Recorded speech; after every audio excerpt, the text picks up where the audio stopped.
आप सभी को नमस्कार। आज मैं आप सभी के समक्ष एक धार्मिक कहानी लेकर आई हूँ, साधु और परोपकारी कुम्हार। तो श्रवण करते हैं। एक समय की बात है, किसी शहर में एक कुम्हार रहता था। घर में ही वह तरह तरह के मिट्टी के बर्तन बनाया करता था। उसका काम बहुत ही अच्छा चल रहा था तथा अपने शहर में उसने अपनी अच्छी पहचान बना ली थी।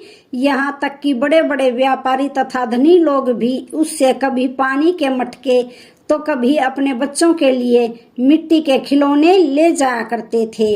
इस तरह उस कुम्हार के दिन बहुत अच्छी तरह से बीत रहे थे।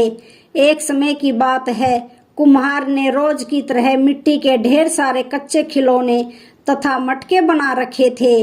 वे अभी पूरी तरह से तैयार नहीं हुए थे, इसलिए उसने आंगन में धूप में सुखाने के लिए वे सभी बर्तन रख दिए। उसने सोचा, जब तक बर्तन सूख रहे हैं मैं अपना काम निपटा लूं। ये सोचकर वह किसी काम से शहर से बाहर चला गया।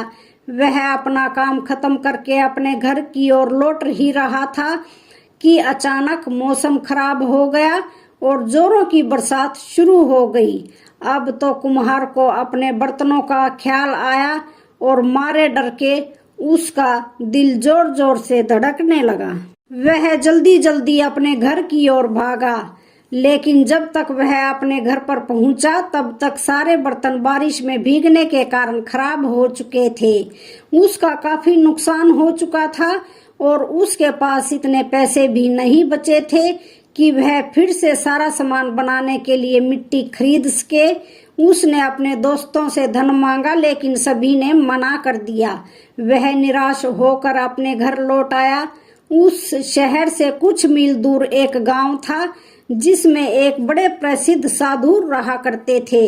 उसने सोचा कि उन्हीं साधु के पास चला जाए तथा उनसे इस समस्या के समाधान का हल पूछा जाए। ये सोचकर वह उस गांव के लिए निकल पड़ा। अभी वह कुछ दूर ही चला था कि उसे एक बड़ी सी नदी दिखाई दी। वहां पर एक नाविक अपनी नाव लिए बैठा था। कुम्हार ने उससे नदी पार कराने के लिए कहा और यह भी कहा कि उसके पास धन नहीं है और वह प्रसिद्ध संत के यहाँ अपनी समस्या का हल ढूंढने के लिए जा रहा है। यह सुनकर नाविक तैयार हो गया, किंतु उसने एक शर्त रखी।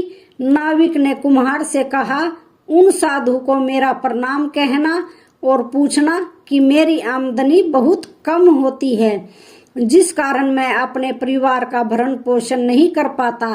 इसका क्या कारण है और क्या उपाय करूं जिससे कि मेरी आमदनी अच्छी हो जाए।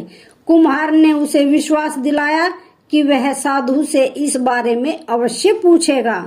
नदी पार करने के कुछ दूर बाद उसे एक घना जंगल दिखाई दिया। उस जंगल के प्रवेश द्वार पर एक ऊंचे पेड़ पर एक जिन बैठा था, जिसके हाथ में एक जादुई चिराग था। वह कुम्हार को देखकर नीचे उतर आया और उसके इधर आने का कारण पूछा। जिन को देखकर पहले तो कुम्हार डर गया, किंतु डरते डरते उसने सारी बात बता दी। जिन ने उसे कहा कि यह बहुत घना जंगल है जिसमें तरह तरह के खतरनाक जीव जंतु रहते हैं। तुम इसे पैदल पार नहीं कर पाओगे, किंतु यदि तुम चाहोगे तो मैं तुम्हें उड़कर तुम्हें इस जंगल के पार उतार सकता हूँ, लेकिन मेरी एक शर्त है। कुम्हार ने जिन से पूछा, तुम्हारी क्या शर्त है? जिन बोला कि तुम साधु महाराज से पूछना कि मुझे मुक्ति कैसे मिलेगी। यह कहकर जिन ने कुम्हार को अपने कंधे पर बैठा लिया तथा जंगल को पार करा दिया। कुम्हार धन्यवाद देता हुआ वहां से चल दिया। जब वह साधु के गांव के पास पहुंचा तो रात हो चुकी थी। अंधेरे में कुछ दिखाई नहीं देता था, जिस कारण उसे आगे जाने में भी डर लग रहा था। तभी उसे एक बड़ा सा मकान दिखाई दिया। मकान किसी धनी व्यक्ति का था। कुम्हार ने दरवाजा खटखटाया तो एक बूढ़ी औरत ने दरवाजा खोला। कुम्हार उस वृद्धा से बोला, माँ जी, मुझे साधु महाराज के दर्शन हेतु गांव में जाना है, किंतु अंधेरा हो गया है। यदि आपकी आज्ञा हो तो क्या मैं आज रात आपके घर पर रुक सकता हूँ? वृद्धा एक भली औरत थी। उसने कुम्हार को वहां रुकने की आज्ञा दे दी। तभी कुम्हार की नजर उस वृद्धा की लड़की पर पड़ी जो कि बहुत बीमार थी। कुम्हार ने उसके बारे में पूछा तो वृद्धा बोली, यह मेरी इकलौती बेटी है। यह सदा ही बीमार रहती है। काफी इलाज कराया लेकिन कोई फायदा नहीं हुआ। कुछ देर रुक कर वह वृद्धा बोली, तुम तो प्रसिद्ध साधु महाराज के पास जा ही रहे हो। यदि हो सके तो मेरी बेटी कैसे ठीक होगी इसका उपाय जरूर पूछना। मैं वृद्ध हो चुकी हूँ इसलिए वहां नहीं जा पाऊंगी। कुम्हार बोला, आप चिंता न कीजिए माँ जी, मैं अवश्य ही आपकी बेटी के बारे में पूछूंगा। कहकर वह सो गया। अगले दिन कुम्हार ने रात में ठहराने के लिए वृद्धा को धन्यवाद दिया और आगे की ओर निकल पड़ा। अब वह उस स्थान पर जा पहुंचा जहां पर उन साधु महाराज का आश्रम था। वह आश्रम एकांत स्थान पर था। चारों ओर दूर तक हरियाली ही हरियाली छाई हुई थी। हरे भरे पेड़ों से चारों ओर से घिरा वह आश्रम मन को बड़ी शांति प्रदान करने वाला था। इतने में वे साधु के पास पहुंचा। उसने अपने तथा अपने साथ साथ जिन लोगों से वह रास्ते में मिला उनके बारे में बताया। साधु बोले, मैं तुम्हारे किन्हीं 3 प्रश्नों का ही उत्तर दे सकता हूँ। यह सुनकर कुम्हार को समझ नहीं आया कि वह कौन से 3 प्रश्न पूछे। उसने सोचा, मैं तो कुम्हार हूँ, अकेला रहता हूँ, आज नहीं तो कल जैसे तैसे धन की व्यवस्था करके फिर से काम शुरू कर लूंगा। लेकिन नाविक तो अपने परिवार के साथ रहता है जिसकी आमदनी इतनी नहीं होती कि वह अपने परिवार का पालन पोषण कर सके, और वह जिन जो कि पता नहीं कितने वर्षों से मुक्त होना चाहता है, तथा साथ ही वह वृद्धा जिसकी पुत्री बीमार है। वृद्धा के बाद उसकी बेटी की कौन संभाल करेगा।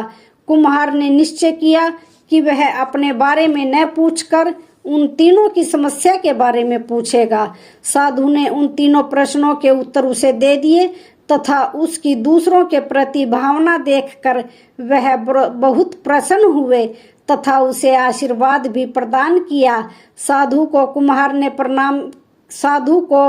ने प्रणाम किया और चला गया। सबसे पहले वह नाविक से मिला तथा उसे साधु के उत्तर के बारे में बताया कि तुम रोजाना नदी से मछलियां पकड़कर मारकर परिवार के साथ खाते हो, उसे छोड़ना होगा। नाविक ने ऐसा ही किया। उसने मछलियों को मारना बंद कर दिया। अब से वह केवल यात्रियों को नदी को पार कराने का कार्य करने लगा और देखते ही देखते उसकी आमदनी में बढ़ोतरी होती गई। इससे प्रसन्न होकर नाविक ने कुम्हार को बहुत सा धन प्रदान किया।